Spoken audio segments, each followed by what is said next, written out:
Hello, dear friends. How are you? I feel so very honored and blessed to be chatting with you today. My name is Beverley Holt. I'm a health and wellbeing expert with over 25 years of experience. I help to empower women of all backgrounds and various stages in their lives.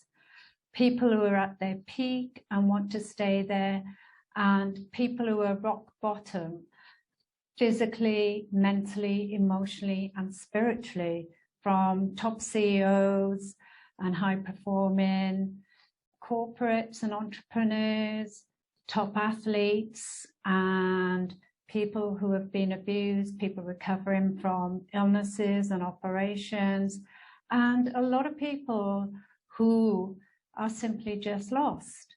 I help people who really want to make a difference.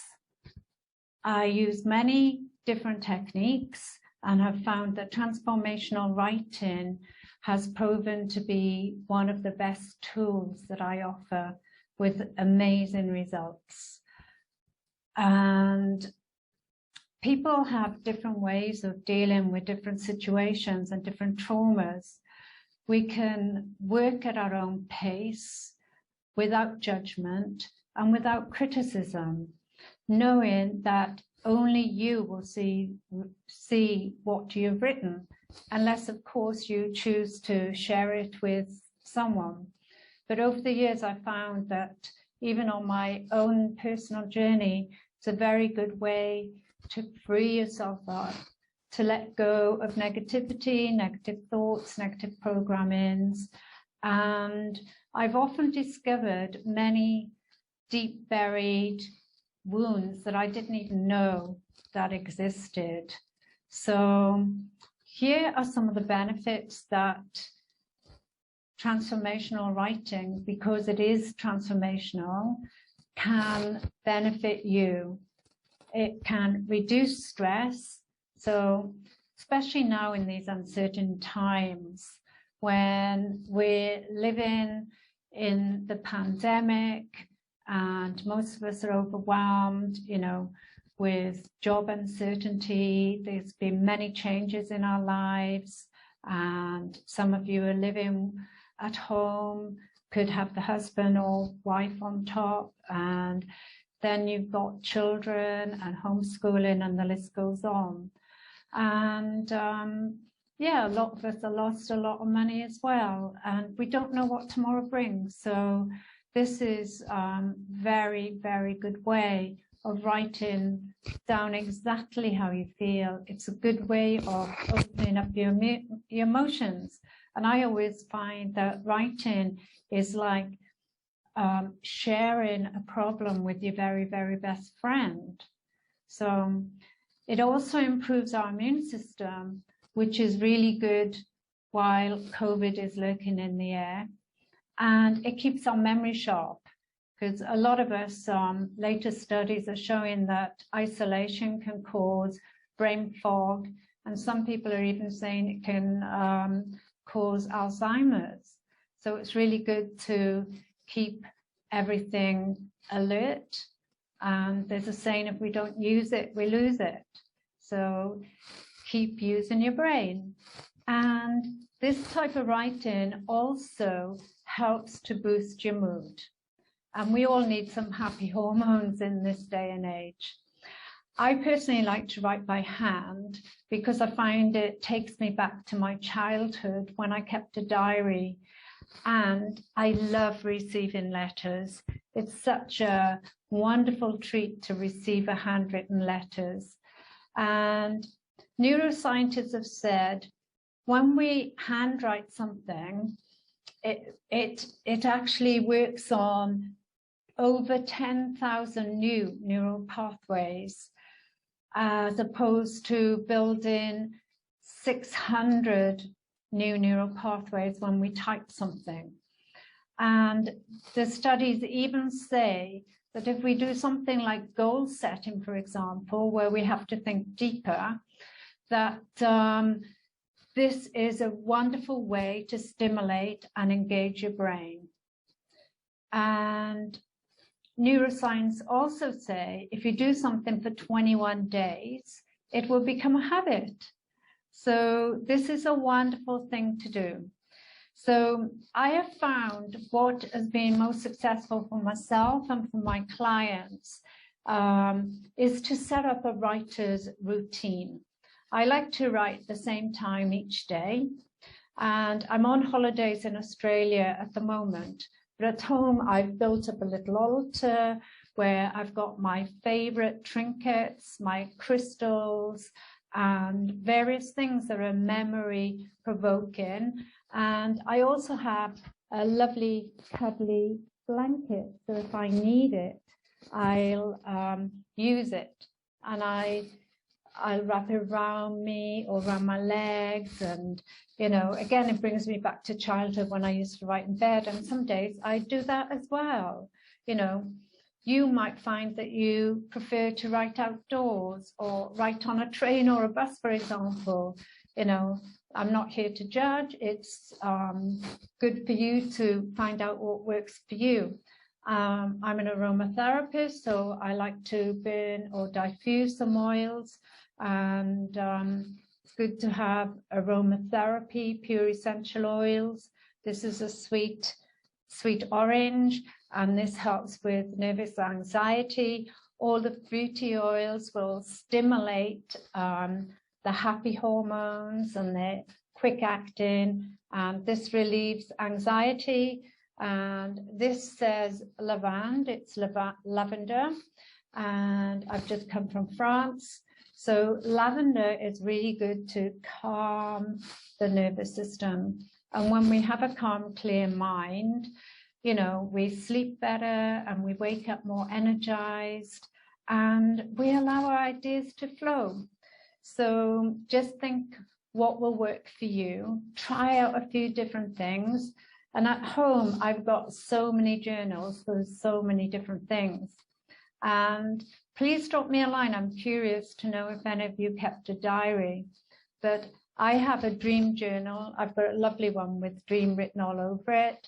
And I've got a self-love journal. And here I just bought this little book to remind me of self-love. And I think self-love and self-care go hand in hand. And when we're stressed and busy, everything goes out the doorway. So keep remembering that you are the most important person in this world. When you look after yourself, everybody else around you benefits. And I love this book. I do all my happiness in it. So the writing's probably back to front for you, but it says, she believed she could, so she did. So I find that really inspiring. And then I carry around a notebook. This has got a lovely pink linen, so it's fresh and girly, and I just love it. And I do lots of workshops, and I like to keep, you know, a big A4 with ruled lines and write down all my notes there, because it's very personal. And every time I teach, I learn from the students as well, or I get nuggets of information. But it's just good to flick through, because internet can drop out, technology can fail, and it's just nice to put what works for you there. And since I've been here, I bought this lovely little lavender pack. I used to do it for my massage, put it down your back or your necks. But, you know, if you're in a cold climate, it's nice to feel warm. So you can put it at the base of your spine or on your tummy, for example. And in my handbag, I always have a little notebook. And let me see, I've got a special one here somewhere. I'll be hiding. Yeah, this is my little favorite one. So I carry them around just in case I have an inspiration. I can jot it down, and later or the next day I look in my notebook, and that could be an inspiration for writing something new. And it's really important to befriend your notebook, because you'll be using it often, and also befriend your pen. So I thought I would only be here for a couple of months. So I was on holidays and I came across this pen, and it's actually made from corn and it's in the shape of a corn. So I thought that's really sweet, and the ink just flows. It's really, really lovely. So when you're choosing a pen, make sure that you feel comfortable holding it, because that is going to be your best friend. And you never know where your journal entries will lead.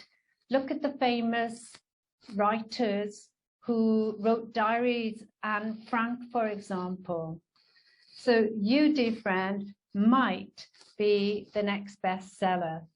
And last but not least, before I start writing, I like to do a short meditation where I keep my feet planted on the ground to connect with Mother Earth, to feel that connection and ground me, and then just bring everything down from the universe, love and light, and fill my whole body and put myself in a cocoon of light. So I'm grounded and centered, and I feel happy because I'm in a divine bubble of love and light, and it connects me with all that is. You'll find that on other videos I've made, or you can listen to a guided meditation, and you can contact me, and I'm even happy to make you a personal one.